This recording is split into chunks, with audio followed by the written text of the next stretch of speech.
At Al Jazeera's investigative unit, we've conducted a forensic, meticulous examination of the events of October the 7th. We uncovered very real crimes committed by Hamas and others. But I think what was perhaps most significant were the crimes we discovered that did not happen. And it's hugely concerning that these revelations have been virtually entirely ignored by the Western press. What's extraordinary is the Israelis were aware of the plans. Hamas were actually training quite openly for this operation, and they were actually placing the training videos online so anyone could view them. On the very night of October the 7th, before dawn, spotters along the fence are reporting back to headquarters, and the head of Shin Bet and the head of military intelligence take this seriously enough that in the middle of the night they're up and talking to each other, and they conclude it's just another training exercise. And what is extraordinary is that they don't even raise the alert level to number 1. You know, the most basic alert level would have made a huge difference. And they don't do that, which means that when Hamas bursts through the fence at 6:30 in the morning, they catch many of the defenders in their beds. I mean, you can see many of the soldiers are killed in their beds. Hamas had anticipated most of their fighters would be killed trying to get through the fence. In fact, only a small number were killed trying to get through the fence. They were as much taken by surprise as anyone by the performance of Israeli intelligence and the Israeli military. Crucially also, they were taken by surprise by this very large music festival that was taking place, which they don't seem to have been aware of. Having overrun the military bases, the game plan was to grab hostages and take them back. And they do this on a large scale, but they also clearly kill very large numbers of unarmed civilians as well. The Israelis were then extraordinarily slow to respond. Now, they scramble Apache helicopters, but there's no ground control. It's pretty clear that in the chaos, some hostages at least were hit by Apache helicopter fire. We've identified 27 people who were clearly taken hostage, taken captive, and were taken away from their homes, but never made it to the fence, died somewhere between their homes and the fence. There's a fair chance that a number of them were killed by Apache helicopters. Within the kibbutzes, we've identified 18 people who were pretty much certainly killed by the police and the army as they arrived. 12 of them a specific incident in kibbutz Be'eri, where you have a large number of gunmen, around 40 gunmen, holed up in a house with 13 hostages. A tank is brought in and opens fire on the house. There are 2 survivors from this incident, which is why we know about it. There may be other incidents we don't know about because everyone was killed, but there are 2 survivors from this who spoke to Israeli media. There's a common sense thing. You just have to look at the scale of the destruction, and it's clear that 1,200 men armed with rocket-propelled grenades and machine guns did not do all of this. The Hannibal-direktivet, which was something that was developed in the 1980s by the Israelis, and it was basically to avoid situations where their enemies would capture 1 or 2 or 3 Israeli soldiers and then effectively hold them to ransom. There was one occasion where the Israelis released over 1,000 Palestinian prisoners in return for a single Israeli soldier. So an order was issued whereby they said, it's better that we kill everyone than allow people to be captured. Now, this was supposedly rescinded several years ago, but at midday on October the 7th, the army revived the Hannibal-direktivet, put it into effect. 70 vehicles were hit. At least in some of the cases, everyone in the vehicle was killed. The Israeli military does not deny the report. The peculiarity of the days after October 7 is that the Israeli media and subsequently the international media choose to focus not on the very real and extensive crimes that Hamas and others did commit, but on crimes they did not commit. And this had 2 focuses. In the days immediately after, it's to do with babies. The most dramatic one is we see an allegation that there were 40 babies killed, many of them beheaded. This is very simple to deal with because we have a comprehensive list of the dead. We know that 2 babies are killed on October the 7th. One is an 10-month-old child who is hit by a bullet fired through a safe room door. The other is a child who dies after an emergency cesarean, a Bedouin child, in fact. Now, any story about babies that does not relate to those 2, and there are a lot of stories about babies, is not true. We know it's not true. This has enormous implications for the other wave of atrocity stories that began very quickly, which is to do with sexual violence, and particularly the Israeli assertion that it was widespread and systematic. To be clear, in the film, we are not saying that there were no rapes on October the 7th. We simply don't know. What we are saying is that there simply is not the evidence There's not the forensic evidence, there's not the visual evidence, there's not the photographic evidence, and there is not the witness evidence to support the allegation of widespread and systematic rape. The Israelis have this strange system where they farm out the collection of bodies after disasters and terrorist attacks and so on to an organization called Zaka, who are ultra-Orthodox religious volunteers. They collect the bodies, prepare them for religious burial and so on. A character that many people will have seen in the days afterwards is Yossi Landau, who was the southern commander of Zaka, who was on television a great deal. He said, "The 2 piles of 10 children each were tied to the back, burned to death." You then see a phone call which Netanyahu makes to President Biden, where he repeats this story. In fact, he embellishes it. They took dozens of children, bound them up, burned them, and executed them. Terribly important, this, because it was entirely untrue. We know the house he's talking about. He's talking about the house in Kibbutz Be'eri, which was the house that was stormed by Israeli police and military, and where it is almost certain that all of the hostages were killed by the Israeli police and military. There were 2 children there, 2 twins, but no other children, so we know the story is untrue. Mr. Landau told a number of other stories. There's one particularly notorious one about the fetus being cut out of a pregnant woman. The baby that was connected to the cord was stabbed, and she was shot in the back. We simply know this is untrue. The list of the dead show there's no such victim. Mr. Landau said, I have a picture of this atrocity. If you want to see the picture, I have the picture of it. This is the baby. I'm sorry to be graphic here, but I can't see a baby here. You can't see the baby but this is the picture of the mother. It was a piece of charred flesh. It wasn't a baby. It certainly wasn't a baby. So it was interesting. Psychologically, I'm not quite sure why he offered to show me a photo that he didn't have. I'd point out as well that Zaka was an organization that was in trouble. There had been a major scandal. Its founder had been accused of child sexual abuse. There was a financial scandal. It had been found to be cooking the books. It's raised an awful lot of money since October the 7th. These stories were clearly useful, and they were useful to the Israeli government. In the film, we see Benjamin Netanyahu visiting Zaka volunteers and thanking them for talking to the world's media and stressing that this is another front in the war.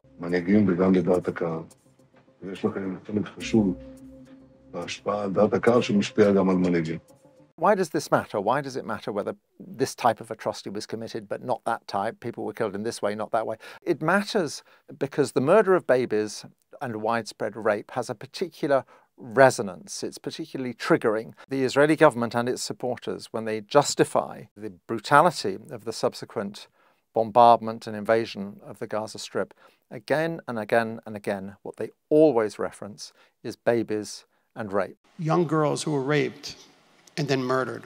Women brutally raped and murdered. Little kids who are beheaded.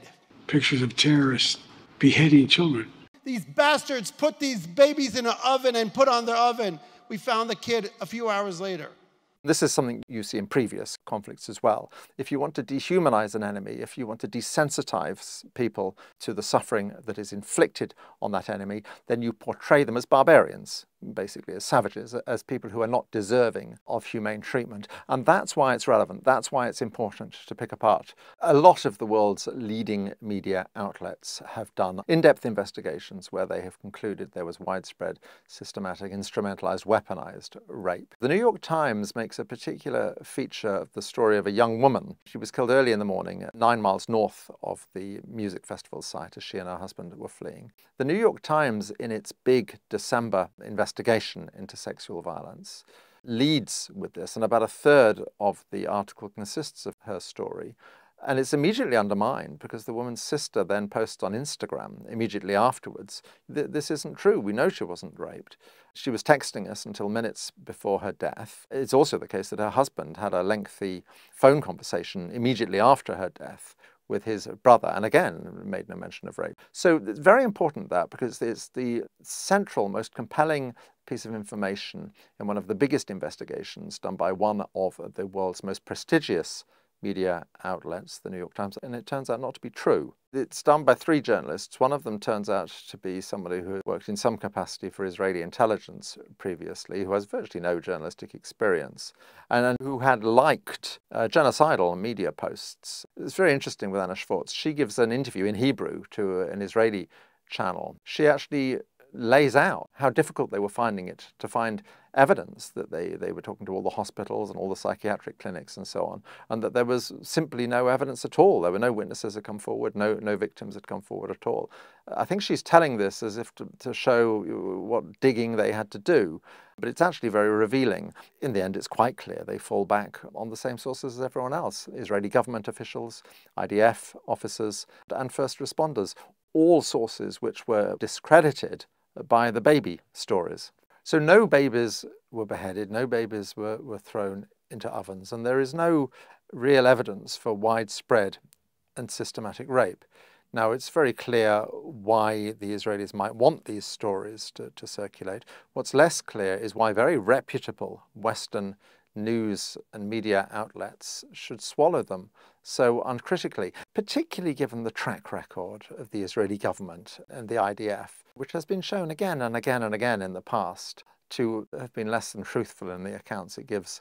Because our war is against Hamas, not against the people of Gaza. While this mission is urgent, we will continue to fulfill it with care and with a commitment to the sanctity of life, both Israeli and Palestinian. The response to our film, October the 7th, has been interesting. The response is not to criticize and to pick apart and say we've got it wrong. They don't do that at all. What they do is they simply ignore you, which on one level I take as a compliment, because I think there are all sorts of people out there who would very much like to pick apart what we're doing and to destroy it and discredit it. And I think they take one look at it and decide they can't really do it. So what they do, which in a way is even more damaging, is just to entirely ignore us. This is significant because so often what we are doing is critiquing the way the mainstream media has covered the story, which may well be, of course, precisely why the media doesn't want to look at what we've done. So in a way, the treatment of this in many ways echoes the treatment of our earlier series, The Labour Files, which offered a critique of the dominant media narrative about Corbyn and the Corbyn years on the anti-Semitism crisis. The allegation of anti-Semitism clearly is a very powerful weapon that can be wielded in defense of the Israeli state.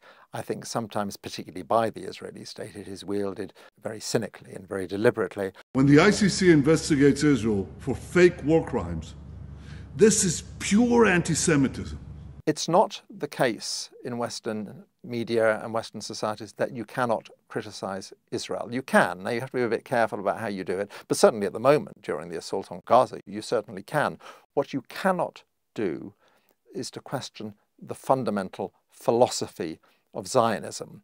What you are not allowed to do is to say what all Palestinians would say. Israel is a state whose defining feature is and has always been that it is structured to ensure the domination of one ethnicity over another, that it is in effect an apartheid state, which is what all of the world's human rights organizations now describe it as. The enormous peculiarity and dysfunction of Western media with Israel is not only does it not say that, you're actually not allowed to say that. And this renders criticism of Israel perilous terrain. People are very on edge. They're very aware that they're straying into dangerous territory. They're very aware they have to choose their words terribly carefully, otherwise they will be misconstrued. You can see this happening at its worst within the Labour Party, where particularly Jewish people are far, far more likely to be suspended and expelled for anti-Semitism from the Labour Party than non-Jewish people. But there is something more fundamental that goes on, which regards the Palestinian people as a whole.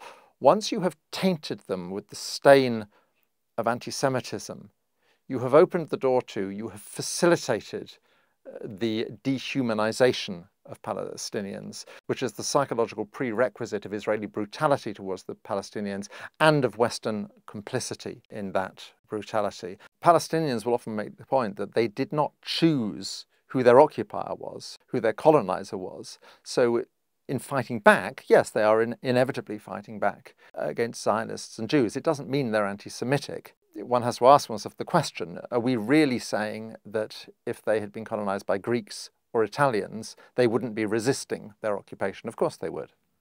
36 Israeli children were killed on October the 7th, and this understandably got widespread international media coverage. At this stage, I think over 14,000 Palestinian children have been killed. And you would expect the outrage and the coverage to be proportionately greater, and it's not. in future people will look back at what is being done, which is essentially the flattening of a whole series of towns and the mass murder of thousands and thousands of unarmed civilians, almost half of whom are children. And they will be absolutely bewildered by how the West allowed this to happen under its very noses with weapons that were being supplied by the West. There is a rupture in the relationship of large numbers of people with the political media class. There is a fundamental alienation that is going on right now as a result of what is happening in the Gaza Strip. I think that's very dangerous for the future. The events of October the 7th are a case study in how traditional media can let us down and how we desperately need alternative voices that will genuinely probe these things and not simply accept the narratives that are fed to them. For this reason, I think it's enormously important to have outlets like Double Down News, and I would urge you to support Double Down News in any way you can.